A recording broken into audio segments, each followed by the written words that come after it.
নবীজির কাছে জিবরাইল আমিন লিস্ট নিয়ে আসলে ইয়া রাসূলুল্লাহ জানেন লিস্টটি এখানে মুনাফিকদের নামগুলো লেখা আছে আর মুনাফিকগুলো এই আপনার সামনে আছে।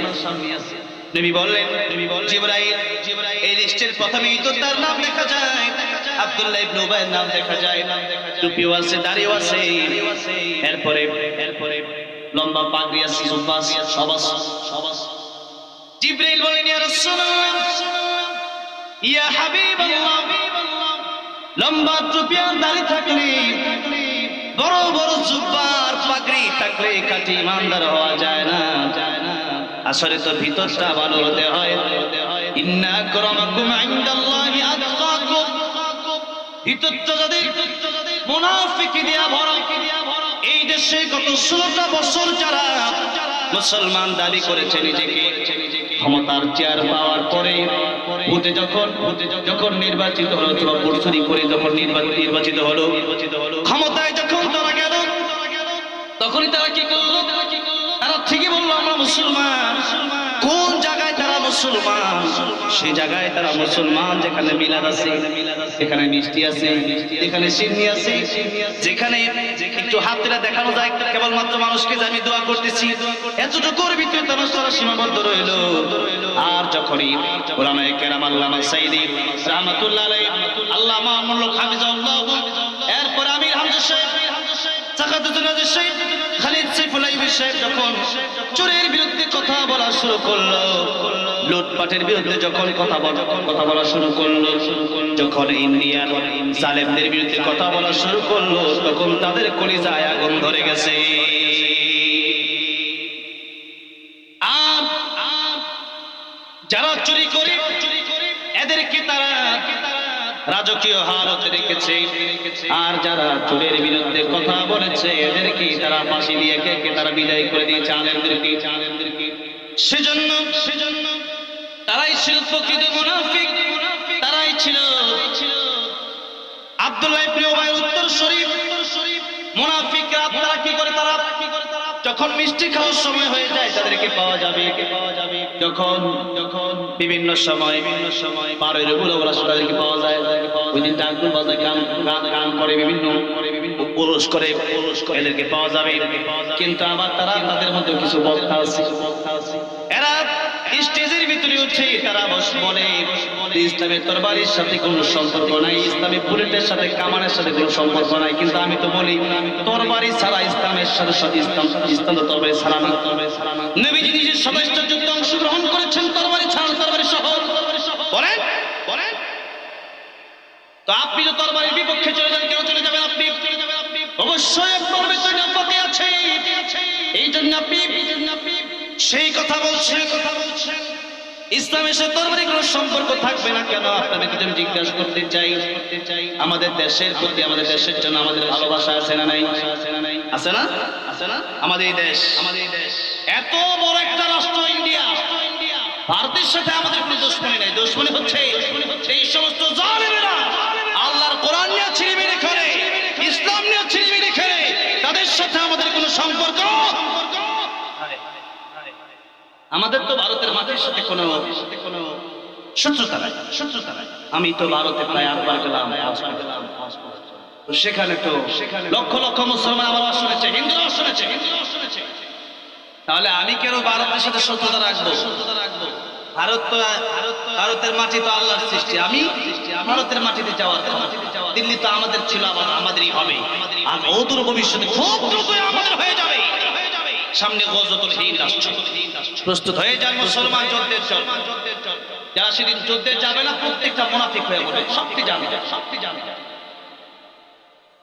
এই জন্য সেই বিষয়গুলো তো জানতে হবে, নাকি না জানলে আপনি মানবেন কি? আপনি কোরআন শরীফের নামাজ পড়ার কথা আছে, জিহাদের কথা নাই? আছে না নাই? এবার বলেন দেশের জন্য যেহেতু ভালোবাসা আমাদের আছে, এই দেশ রক্ষার জন্য আমাদের দেশে মানে রকেট, এরপরে পিস্তল, বুলেট, কামান আছে না নাই? আছে না? সেনাবাহিনী আছে না নাই? আর্মি, র্যাব, পুলিশ, বিডিআর আছে না নাই? তাহলে দেশ রক্ষার জন্য যদি কামান লাগে, রকেট লাগে, বুলেট লাগে, বিমান লাগে, অস্ত্র লাগে, সেনাবাহিনী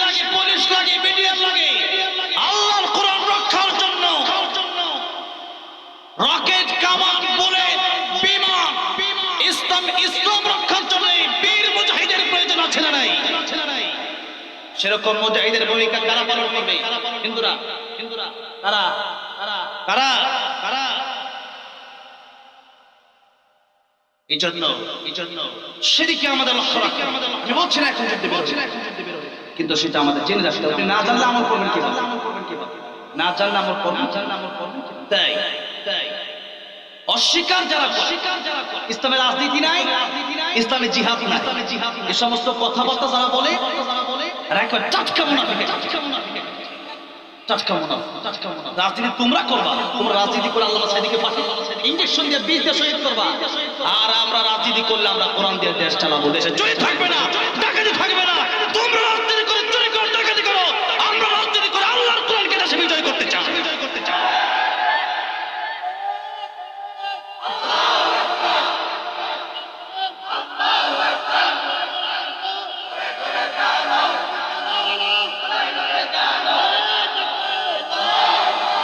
রাজনীতি আমাকে করতেই হবে। রাজনীতি আমার নবী করেছেন, 10 বছর আমার নবী প্রেসিডেন্ট ছিলেন না? আবু বকর রাদিয়াল্লাহু আনহু প্রেসিডেন্ট ছিলেন না?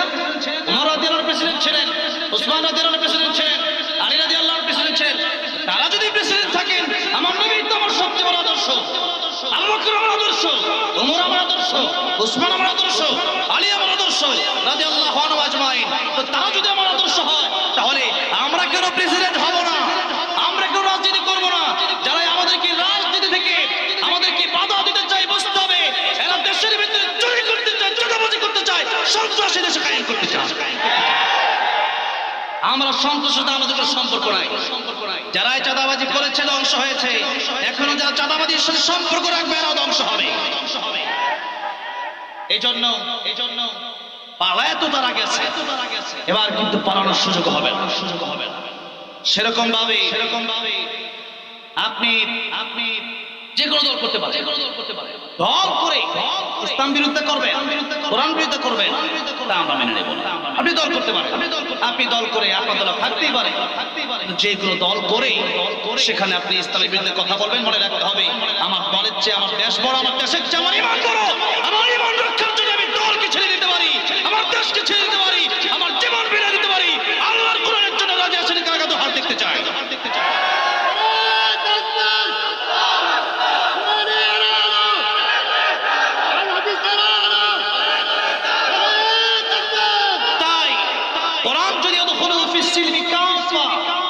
পরিপূর্ণ যদি মানতে হয়, আমার জীবন পুরাটাই হবে কোরআন দিয়ে, আমার জীবন পুরাটাই হবে ইসলাম দিয়ে।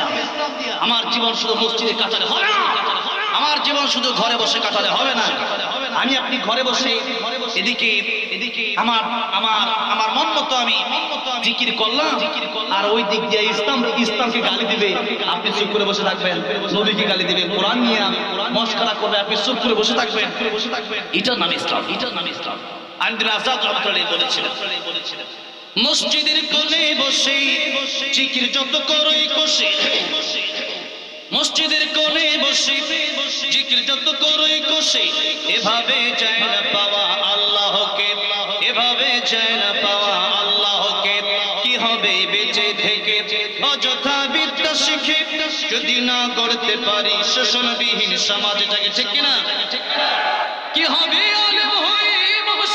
সমাজেতে বড় যদি সত্য কথা উচ্চ সুরে না বলিতে, চাকরির ভয় করো যদি ছেড়ে দাও ওই না গদি, চাকরির ভয় করো যদি ছেড়ে দাও ওই না গদি। কি হবে ধোঁকা দিয়ে আল্লাহকে, কি হবে ধোঁকা দিয়ে আল্লাহকে।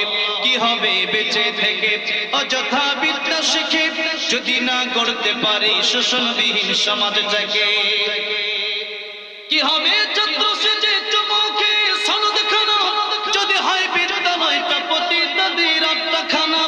এর চেয়ে মরাই ভালো, দেশ ছেড়ে যাওয়াই ভালো, এর চেয়ে মরাই ভালো, দেশ ছেড়ে যাওয়াই ভালো। কি হবে ধোঁকা দিয়ে বিবেকটাকে, কি হবে ধোঁকা দিয়ে বিবেকটাকে। কি হবে বেঁচে থেকে অযথা বিদ্যা শিখে, যদি না করতে পারি শোষণবিহীন সমাজটাকে। কি হবে বেঁচে থেকে, ঠিক কিনা? এই জন্য আমাদের স্লোগান শুধু এটা হবে না যে আল কোরআনের আলো ঘরে ঘরে জ্বালো, না, আল কোরআনের আলো সংসদে জ্বালো, এটা হবে স্লোগান। আল কোরআনের আলো, বলেন আল কোরআনের আলো সংসদে যখন চালু হয়ে যাবে সুর চুরি করলে হাত কেটে দেওয়া যাবে। এখন যখন আমি যাবো সুরে হাত কেটে দেন, ইমাম সাহেব যদি ভুল করে লুকমা দেয় না মানুষ, এখন জজ সাহেব যখন বিচার করে সুরে জেলে দিয়ে দেবে, এটা তো আল্লাহ আইন নাই, আল্লাহ আইন এটা আছে। চোর যখন চুরি করলো আল্লাহ বললেন তো হাত হাত যখন আল্লাহ বলতে কেটে দিতে, আমার দেশের বিচার, ব্রিটিশের বিচার হলো যে তোমরা এই এক দুদিন ছেড়ে দিল। আর যারা কোরআনের পক্ষে কথা বলে সুরের বিরুদ্ধে, এরাই তো বড় সুর ছিল, এরা বড় সুর ছিল না, এরা তো সুর যারা একটা মোবাইল চুরি করছে তো জন্মের মায়ের মারে। আর যেই সুরে কানাডায় বেগম মারা বাড়ি বাড়াইলো, আমি এমপি দেখলাম 70-80 লাখ করে পড়ে। ওই কোথায় গেলাম, কাতারে গিয়ে দেখলাম বিশাল বড় বড় পাথর আছে। এখন 70-80 লাখ নামাজ পড়ে নাকি চুরি করে গেছে। হ্যাঁ, আল্লামা সাইদ রহমাতুল্লাহ এমপি ছিল এই দেশের ভিতরে, ওনারা তো একটা ভালো একটা বাড়ি করে দিতে পারে। এমপি হইলে আর টাকা শুধু যায়, ঠিক না? আর তাদের টাকা শুধু আসে, শুধু টাকা। এই জন্য আমার ভাইরা, আমার বাবাজিরা, এই আইন যেদিন থেকে শুরু হয়ে যাবে, চোর বিচার করেছে হাত কেটে দাও, এরকম আইনের ভয়ে দেশ থেকে পালায়া যাওয়ার সময় শত কোটি টাকার সম্পদ দিল্লি নিয়ে পালানোর সময় দিল্লি পালানো যাবে না। এই সম্পদ নিয়ে তখন দিল্লি পালাতে পারবে, চিন্তা করবে খালি হাতে ঠিক না? এই জন্য এই আল্লাহর আইন যতদিন বাস্তবায়ন না হচ্ছে, চোর ডাকাত থাকবে, জেনাকার থাকবে, সুদখোর থাকবে, ঘুষখোর থাকবে, বেনামাজি থাকবে, দর্শন হবে, কেউ বাঁচাতে পারবে না। যদি আল্লাহর কোরআন বাস্তবায়ন হয়ে যাবে, একটা চোরকে হাত কাটা হবে বাইতুল মুকাররমের সামনে। সময় টিভি, যমুনা টিভি, দেশ টিভি, এন টিভি, মাই টিভি, সব টিভি যখন দেখায় দিবে, যুগান্তর নিউজ যখন চলে আসবে, তখন থেকে সুর চিন্তা করবে আল্লাহ। এখন থেকে চুরি করো না, কেন? এতদিন চুরি করলে মানুষ দুই চারটা বাড়ি দিছে, আবার চুরি করছে। এখন যখন হাত কাটা দেয়, এবার তো চুরি করলে তো ধরা খাইতে উপায় নেই, ধরা খাইলে হাত কাটা। এটা ইসলামের আইন।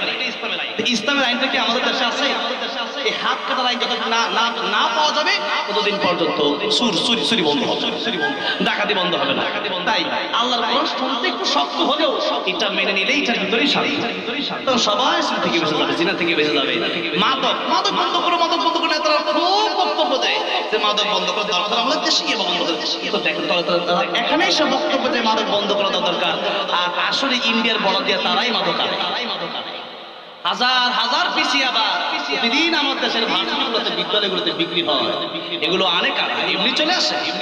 সেখানে লিঙ্ক না থাকে তো আসে না, অবশ্যই লিঙ্কের মাধ্যমে আসে। যখন আসে তখন তো তারাই আনে। আবার এখানে এসে বক্তব্য এক আর করে আরেক। সুতরাং এইভাবে বন্ধ করে দেওয়া যাবে না। বন্ধ হবে তখনই যখন আইন হয়ে যাবে, মাদক দিয়ে তোরা খাবে, 80 পিঠের চামড়া উঠে ফেলা হবে। ঠিক না বেটি? আসসালামু আলাইকুম ওয়া রাহমাতুল্লাহি ওয়া বারাকাতুহু। একটু মেহেরবানি করে যে দাঁড়িয়ে আছেন পিছন দিকে বসে যান। আর ক্যামেরা যেগুলো হচ্ছে, এটা খুব অল্প সময়ের ভিতরে তারা বসে যায়, যার কারণে আপনারা আমাদেরকে চিনেন। একটু ধৈর্যের সাথে বসে তাদেরকে ধমক দেওয়া যাবে না। সবাই সালামের জবাব দিবেন মিট বসে। আসসালামু আলাইকুম ওয়া রাহমাতুল্লাহি ওয়া বারাকাতুহু। الحمد لله نحمده ونستعينه ونستغفره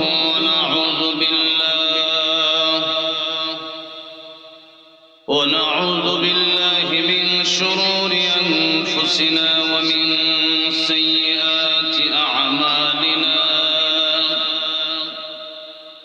من يهده الله فلا مضل له ومن يضلله فلا هادي له. ونشهد أن لا إله إلا الله وحده لا شريك له. ونشهد أن سيدنا وحبيبنا ومولانا محمدا عبده ورسوله الذي أرسله بالحق بشيرا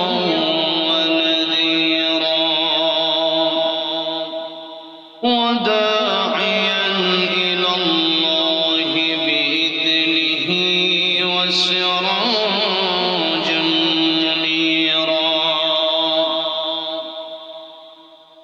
أما بعد فقد قال الله تعالى في كلامه المجيد وفي فرقانه الحميد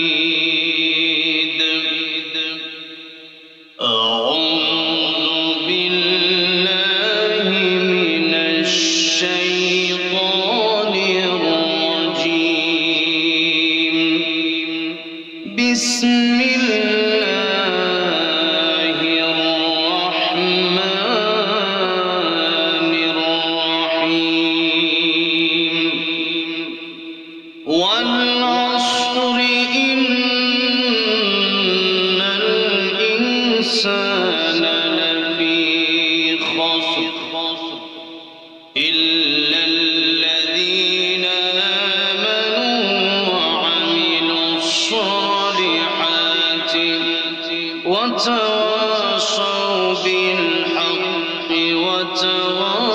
وتواصوا بالصبر صدق الله العظيم وقال النبي صلى الله عليه وسلم اغتنم خمسا قبل خمس شبابك قبل هرمك وصحتك قبل سقمك وغناك قبل فقرك وفراغك قبل شغلك وحياتك قبل موتك أو كما قال النبي عليه الصلاة والسلام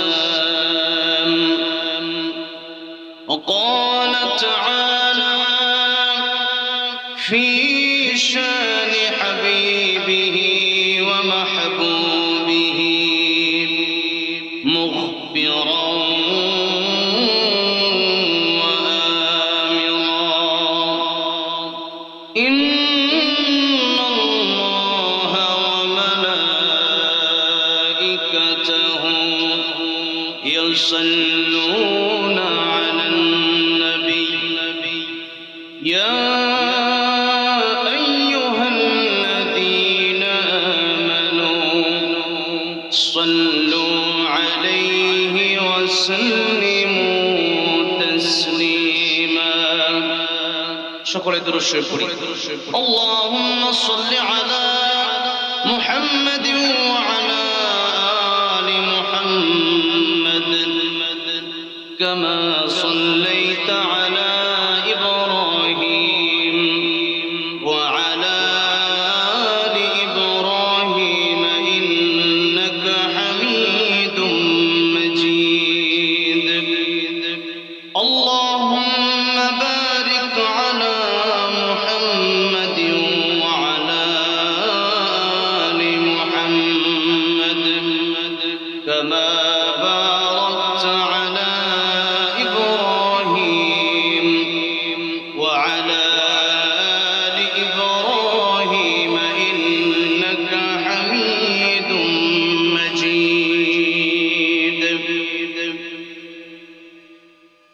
টাঙ্গাইল জেলার অন্তর্গত ঘাটাইল থানার অসভায় দাওয়াত ও কোরআন নুরানি হাফিজিয়াত ওই মাদ্রাসার উদ্যোগে আয়োজিত বাৎসরিক ইসলামী মহাসম্মেলনের সম্মানিত শ্রদ্ধাভাজন সভাপতি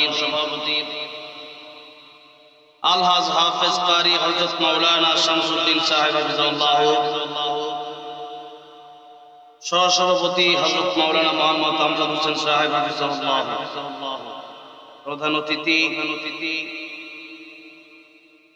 জনাব আলহাজ মোহাম্মদ নয়রুল ইসলাম সদস্য জাতীয় নির্বাহী কমিটি বিএনপি আজকে প্রধান মেহমান হিসেবে যিনি উপস্থিত হয়েছেন আমরা একসাথে এসেছি আমার অত্যন্ত হৃদয়ের পরিচার ভালোবাসার আপনাদের সকলের সুপরিচিত একজন ব্যক্তিত্ব বিশ্বজি হাফেজ তারই গড়ার যিনি একজন কাঙ্ক্ষিত কারিগর, গর্বিত কারিগর বাংলাদেশে যারা ইতিপূর্বে আমাদের হাফেজ কারি আবু রায়হান সহ অনেক হাফেজরা এই দেশের পতাকাকে উত্তীর্ণ করেছে, এই দেশের সম্মান রেখেছে, কোরআনকে যারা ধারণ করেছে, কোরআনের ধারক বাহক যারা তাদেরকে গড়ার একজন কারিগর যিনি বাংলাদেশের যার নেতৃত্বে অসংখ্য বিশ্বজয় এসেছে, মুফতি আব্দুল কাইয়ুমুল্লাহ হাফিজাহুল্লাহ। আল্লাহ আমাদের প্রিয় বাজার মুফতি আব্দুল কাইয়ুমুল্লাহ হাফিজাহুল্লাহর নেক হায়াত দারাজ করেন, জোরে বলেন আমিন। ওনার দ্বীনি খেদমতগুলোকে আল্লাহ কবুল মঞ্জুর করেন, জোরে বলেন আমিন। আমার ডান পাশে বসা বিশ্বজয়ী হাফেজ কারি আবু রায়হান, আমার বন্ধুবর, তারা হচ্ছে আমাদের দেশের প্রকৃত সেলিব্রিটি, যারা কোরআনের তারক বাহক, যারা কোরআন দিয়ে বিশ্বজয় করেছে। ঠিক না বেঠি? নায়ক নায়িকা, গায়ক গায়িকারা আমাদের কোনো সেলিব্রিটি হতে পারে না। আমাদের সেলিব্রিটি তারা যারা কোরআনের তারক বাহক, যারা কোরআনের মুফাসসির, যারা কোরআন নিয়ে কাজ করে যাচ্ছেন অমরণ, তারাই হচ্ছেন আমাদের আইডল, তারাই হচ্ছেন আমাদের দেশের সম্পদ। আল্লাহ আবু রায়হানকে হক্কানি আলেম দিনের দায়ী হিসেবে কবুল মঞ্জুর করেন, জোরে বলেন আমিন। কথা বলেছেন, অত্যন্ত সুন্দর কথা বলেছেন। নবীজির আদর্শ নিয়ে তিনি বয়ান করেছেন, লাকাদ কানা লাকুম ফি রাসূলিল্লাহি উসওয়াতুন হাসানাহ। একটি চমৎকার বিষয়, এই বিষয়টা প্রত্যেকটা মাহফিলেই অল্প হলেও থাকা প্রয়োজন, দরকার। সুন্দর সুষ্ঠ ভাষী হযরত মাওলানা আব্দুল মালিক রাহিমাহুল্লাহ সহ অন্যান্য উলামায়ে কেরামগণ যারা এই কথা বলেছেন, যারা এসেছেন বসেছেন, আল্লাহ রাব্বুল আলামিন কাল কিয়ামতের ময়দানে এই মাহফিল যারা আয়োজন করলেন সবাইকে যেন এই মাহফিল, সবার জন্য যেন এই মাহফিলকে নাজাতের উসিলা বানায় দেন, জরিয়া বানায় দেন। সকলে জোরে সুরে পড়ি আমিন।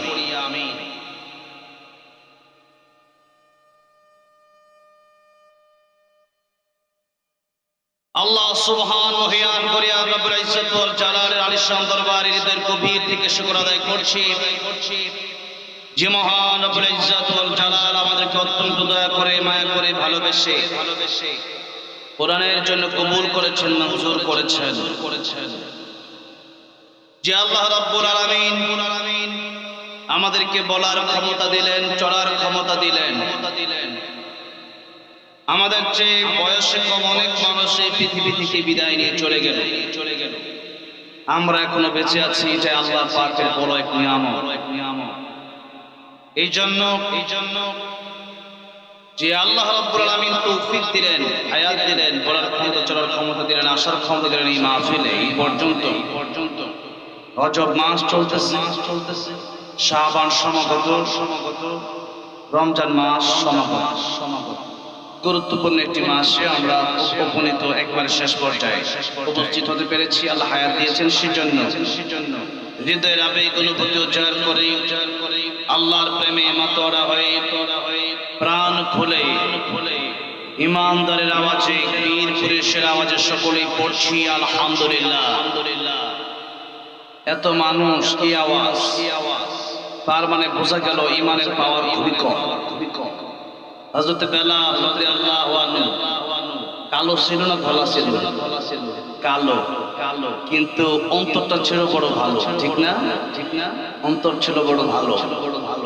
কালো আর ধলা দিয়ে তো আল্লাহর কাছে দামি হওয়া যায় না। লম্বা আর খাটো দিয়ে তো আল্লাহর কাছে দামি হওয়া যায় না। মোটা আর চিকন দিয়ে তো আল্লাহর কাছে দামি হওয়া যায় না। ধনী আর গরিব দিয়ে তো আল্লাহর কাছে দামি হওয়া যায় না।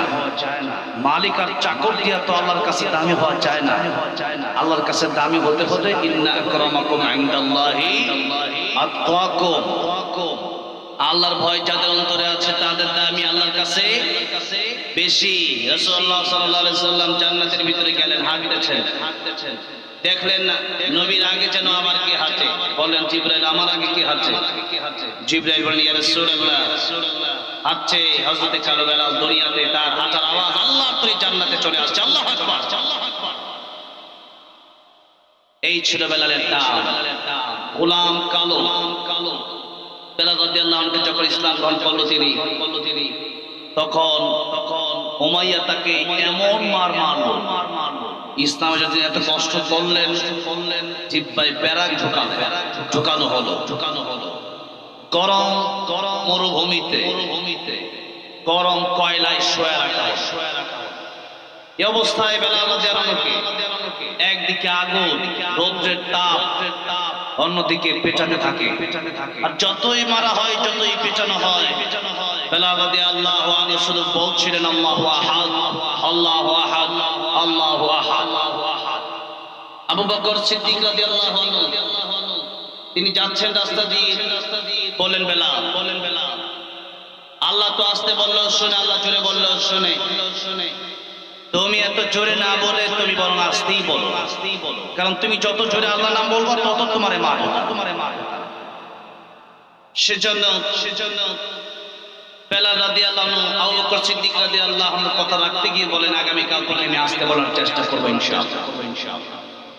দ্বিতীয় দিন আবার আবু বকর সিদ্দিক রাদিয়াল্লাহু আনহু সেই জায়গাটি উমাইয়ার বাড়ির পাশ দিয়ে হেঁটে যাচ্ছেন দেখছেন বেলাল রাদিয়াল্লাহু আনহুকে মারছে পিটাচ্ছে বেলাল রাদিয়াল্লাহু আনহুকে যত মারে বেলাল রাদিয়াল্লাহু বলে আল্লাহু আহাদ আল্লাহু আহাদ বলেন বেলাল গতকাল বলেছিলাম আসতে বলার জন্য তুমি বললা না আগামীকাল থেকে আসতে বল বেলাল রাদিয়াল্লাহু আনহু ঠিক আছে আগামীকাল থেকে আসতে একদিন দুই দিন তিন দিন পরে আবু বকর সিদ্দিক রাদিয়াল্লাহু আনহু বললেন আবু বেলাল তোমাকে এতবার বললাম আল্লাহ নাম আসতে বললে কারণ আমার আল্লাহ আসতে বললেও শুনে জোরে বললেও শুনে কি শুনে না শুনে তাই তুমি আসতেই বললে ভালো হয় হযরত বেলাল রাদিয়াল্লাহু আনহু ডেকে বলছেন ভাই আবু বকর আপনি যখন আমাকে প্রতিদিন বলেন আল্লাহর নাম আসতে বলার জন্য আমি প্রতিদিন আল্লাহর নাম আসতে বলার জন্য চেষ্টা করি কিন্তু ভাই আবু বকর আমাকে যখন উমাইয়ার লোকেরা মারে আমাকে যখন উমাইয়ার লোকেরা পিটায় তখন আমি আল্লাহর নাম আসতে কিভাবে বলবো আমাকে উমাইয়ার লোকেরা যত বেশি মারে যত বেশি পিটায় যত বেশি কষ্ট আমারে দেয় আমি আল্লাহর নাম বললে সমস্ত দুঃখ বেদনা গুলার সাথে সাথে বলে যাই আমি আসতে বলতে পারি না আমার জোরে বললেই ভালো লাগে তাই ইমানদার যারা প্রকৃতপক্ষে আল্লাহকে বেশি ভালোবাসে আমরা আল্লাহকে বেশি ভালোবাসি না আমরা সবচেয়ে বেশি জীবনে কাকে বেশি ভালোবাসি কাকে জোরে বলেন কাকে আল্লাহ বলছেন ওয়াল্লাযীনা আমানু আশাদ্দু হুব্বান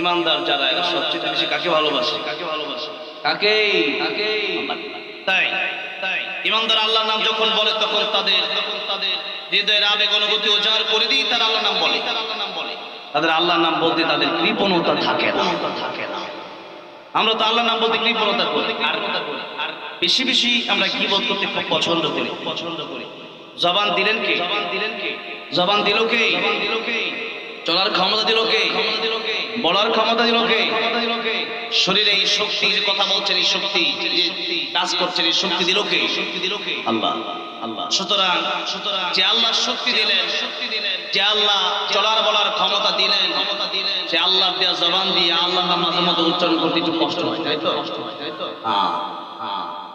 মানুষ তো সব কিছু সময় পায় গীবত করার সময় পায়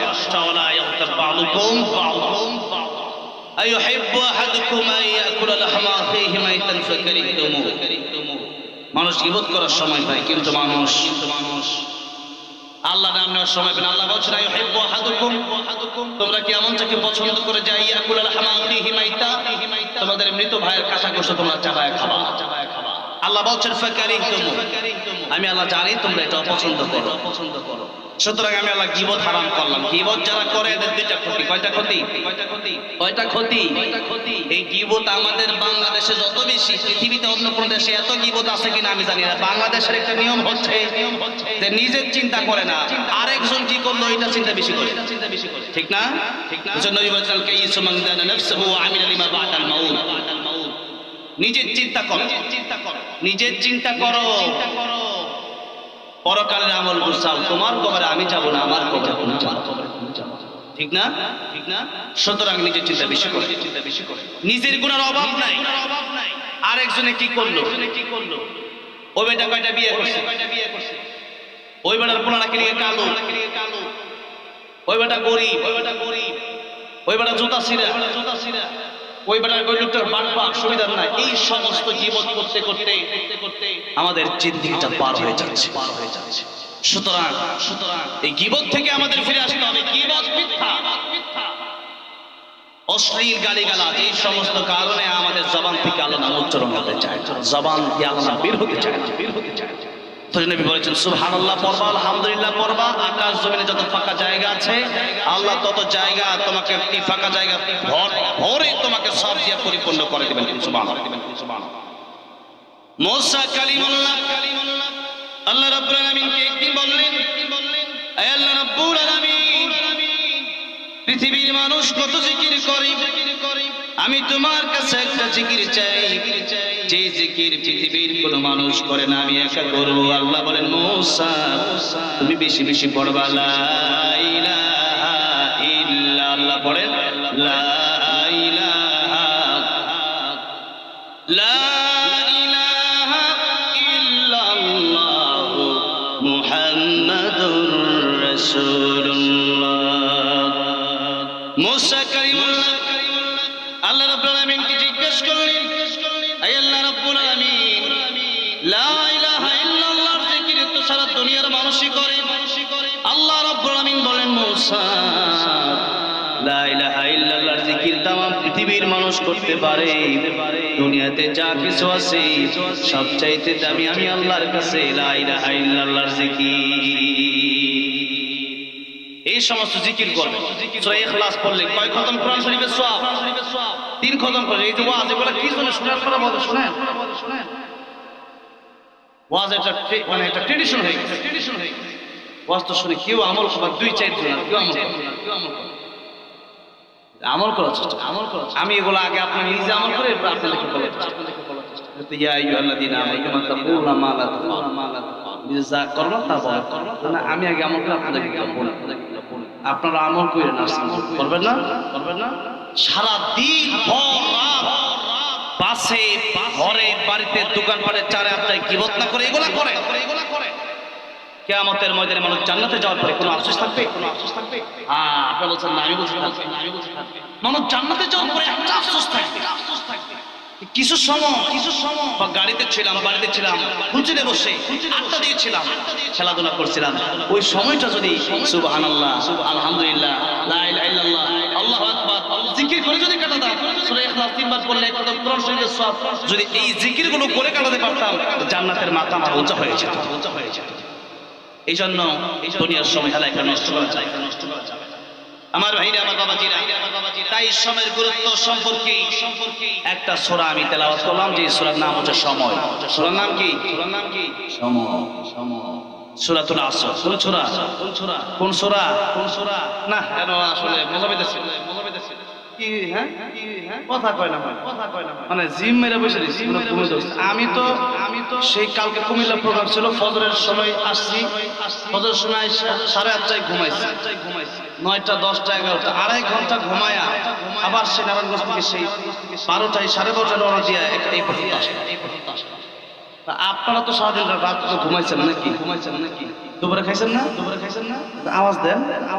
আল্লাহ নাম নিতে আমার মন চায় না, তাই আমি বুঝবো কেন? আমার বাড়ি গাজীপুর, আপনাদের বাড়ি টাঙ্গাইল। আগে আমি গত বছর, তার আগের বছর টাঙ্গাইলে 100 কিলোমিটার টাঙ্গাইল সিরাজগঞ্জ। এবছর টাঙ্গাইল একটু কম, টাঙ্গাইল 7-8টা আছে, আর বাকি সব সিরাজগঞ্জ, বগুড়া 50টা, দিনাজপুর 50টা, 120। তাইলে আমি তো বুঝতেছি না টাঙ্গাইলের মানুষ এখন একটু কথা কি আপনারা বলবেন, মাঝে মধ্যে হানা বলবেন। সূরাতুল আসর কোরআন শরীফের ধারাবাহিকতার দিক থেকে 103 নম্বর সূরা। এই সূরাটার ভিতরে মাত্র 3খানা আয়াত।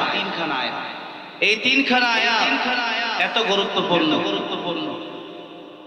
এই 3খানা আয়াতে কারিমা দিয়া বড় বড় গ্রন্থ রচনা করা সম্ভব। ইমাম শাফি রাহমাতুল্লাহ আলাইহি বলছেন, কোন মানুষ যদি এই সূরা আসর পড়ে, এই সূরা আসর নিয়ে গবেষণা করে, এই সূরা আসর নিয়ে চিন্তা করে, সেই ব্যক্তির জন্য হেদায়েতের জন্য এই সূরা আসর চাই যথেষ্ট। জোরে বলেন সুবহানাল্লাহ। 3টা বিষয় বলবো। 1 নাম্বার সূরায় এই সূরা আসর নাযিল হওয়ার কারণ কি, 2 নাম্বার এই সূরা এই মানে শানে নজুল, 2 নাম্বার এই সূরা আল্লাহ রাব্বুল আলামিন কোন উদ্দেশ্যে নাযিল করলেন, কি বিষয়টা আল্লাহ রাব্বুল আলামিন কোন বিষয়টা এই সূরাতে বোঝাতে চান। 3 নাম্বার সূরার শাব্দিক তরজমা তাফসীর। এই 3টা বিষয় আমরা বলবো এবং শুনবো ইনশাআল্লাহ। আমি চেষ্টা করবো আধা ঘন্টার ভিতরে শেষ করার জন্য, যেহেতু আমাদের দাদু কাইয়ুমুল্লাহ সাহেব হুজুর আছেন, আইহান আছে, আলা আস্তানে সঙ্গীত করবে, কথা বলবে।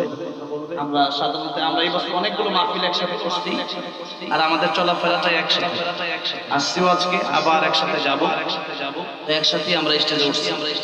এই মানে তাদের সাথে আর হুজুরের সাথে প্রোগ্রাম করলে মোটামুটি লম্বা সময় ওনারাও ধৈর্য ধরে বসেন, আমি একটু ধৈর্য ধরে, কারণ আমাকে ওয়াজ করতে তাই এখন ওয়াজ যে পয়সা শুনবো ওইটার মতো দৌড় থাকে। তো এই জন্য বিশেষ সময় না, মাত্র আধা ঘন্টা চেষ্টা করছি, বিষয়টা আর 5-10 মিনিট বেশি দিতে পারে। আসুন আমরা যাই, আমরা শুরু করি। আল্লাহ নবী 40 বছর পর্যন্ত লা ইলাহা ইল্লাল্লাহর দাওয়াত দিলেন না, কোরআনের দাওয়াত দিলেন না, এক আল্লাহর দাওয়াত দিলেন না। নবীজির শত্রু নাই, নবীজিকে ডাকে মানুষ আলামিন as-সাদিক, আমানতদার, সত্যবাদী। 40 বছর পর নবীজি মানুষকে দাওয়াত দিলেন। ইয়া আইয়ুহান নাস কুলু লা ইলাহা ইল্লাল্লাহু তুফলিহুন। ও পৃথিবীর মানুষেরা, তোমরা লা ইলাহা ইল্লাল্লাহ পড়ে নাও। আল্লাহ ছাড়া কোনো ইলাহা নাই এটা মেনে নাও। আল্লাহ ছাড়া কোনো রব নাই এটা মেনে নাও। আল্লাহ ছাড়া কোনো মাহবুদ নাই এটা মেনে নাও। আল্লাহ ছাড়া কোনো আইনদাতা নাই এটা মেনে নাও। আল্লাহ ছাড়া কোনো বিধানদাতা নাই এটা তোমরা মেনে নাও। আল্লাহ ছাড়া কোনো খালিক নাই এটা তোমরা মেনে নাও। আল্লাহ ছাড়া কোনো মালিক নাই এটা তোমরা মেনে নাও। আমার নবী যেই দিনে এই কথা বললো, সর্বপ্রথম নবীর কাছে আত্মীয় স্বজনরাই নবীর বিরুদ্ধে শুরু করলো। আবু লাহাব বলল, তাব্বালাকা লিহাদা জামাআতা ইয়া মুহাম্মদ,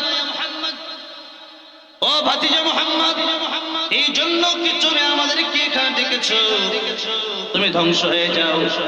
আল্লাহ বললেন, তাব্বাত ইয়াদা আবি লাহাবি ওয়া তাব, ধ্বংস তো আবু লাহাব হবে, আবু লাহাবের হাত হবে, আবু লাহাবের স্ত্রী উম্মে জামিল হবে, এরপর আবু লাহাবের সম্পদ ধ্বংস হয়ে যাবে। আর আমার নবী বিশ্ব নবী রাহমাতুল লিল আলামিন তার বিরুদ্ধে শুরু যখন করে দিল সবাই নবীজিকে এই কথাও বলা হলো যে আপনি আপনার ইবাদত করেন, দাওয়াত তো শুধুমাত্র বন্ধ করে দেন। নবীজি প্রাথমিকভাবে বলল, আমি তো আমার ইচ্ছায় দাওয়াত দিচ্ছি না, আমি তো আল্লাহর ইচ্ছায় দাওয়াত দিচ্ছি। তিনি আমার মালিক, আমি তার গোলাম, এটাই আমার কর্তব্য। এই দাওয়াত আমাকে পেশ করতেই হবে, দিতেই হবে। আবু জাহেল, আবু লাহাবেরা যখন এই দাওয়াত দেওয়া দেখলো, তখন মানুষকে সরানো শুরু করলো।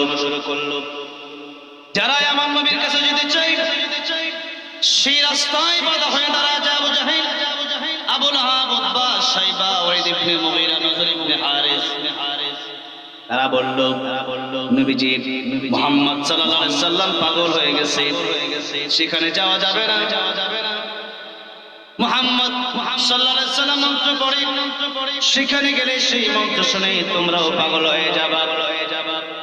মানুষ যখন সেখানে গেল, মানুষ চিন্তা করলো 40 বছর পর্যন্ত যে মানুষটা এত সুন্দর কথা বলে,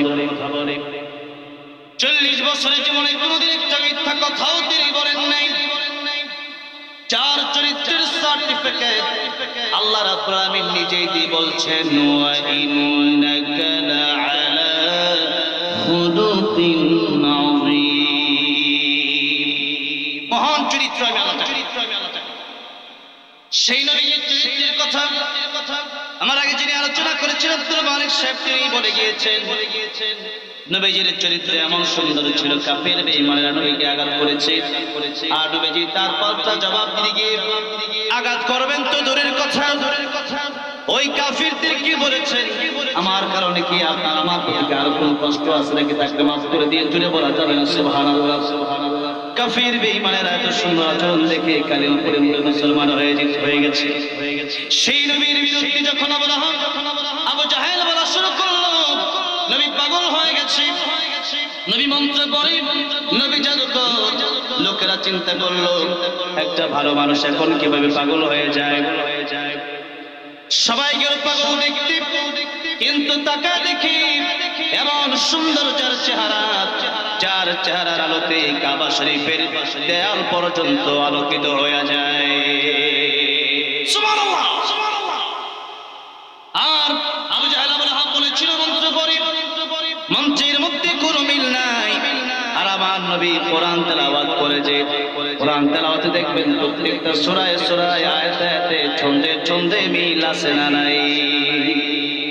والشمس وضحاها والقمر إذا تلاها والنهار إذا جلاها والليل إذا يغشاها والسماء وما بناها والأرض وما طحاها ونفس وما سواها فألهمها فجورها وتقواها قد أفلح من زكاها وقد خاب من دساها كذبت ثمود بطغواها إذ انبعث أشقاها فقال لهم رسول الله ناقة الله وسقياها فكذبوه فعقروها فدمدم عليهم ربهم بذنبهم فسواها ولا يخاف عقباها।